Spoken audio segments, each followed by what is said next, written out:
Hey everyone, Dave here in the Weather Center. Happy October. We're finishing the first third of the month of October and still looking pretty green across the state. Now, looking at our leaf peeping forecast, you notice the peak color forecast typically shows that by this time of the month, we would already be seeing peak colors in the northern part of the state and near peak colors changing to near peak in the central part of the state here in central Ohio. And the southern part would be changing in the next couple of weeks to peak colors. Now, not the case, obviously, this month as we are seeing much different conditions. In fact, because of the very warm September we had and the record warm start to the month of October, we're pushing the peak colors back a couple of weeks. So this is an odd month because there's kind of 5 weeks of the month. We've finished 2 of them already, just about.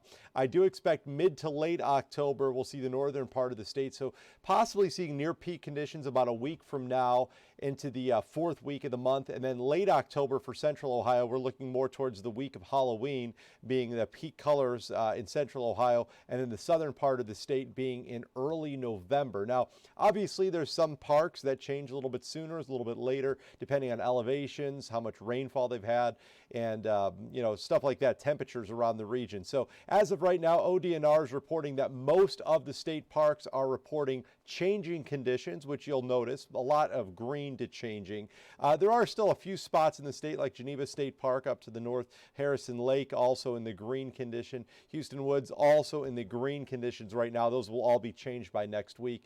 But you notice the bulk of the state parks are in the changing. Here's what's interesting to note about all of these state parks across the state. I do anticipate with a cold front coming through to start this weekend that we are going to have significantly colder or cooler nights with some 30s, especially Sunday morning statewide.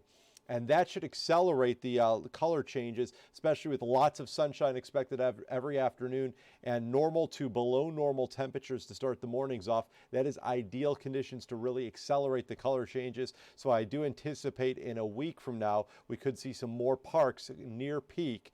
Not at peak yet, but near peak in the next week. Check back in with us.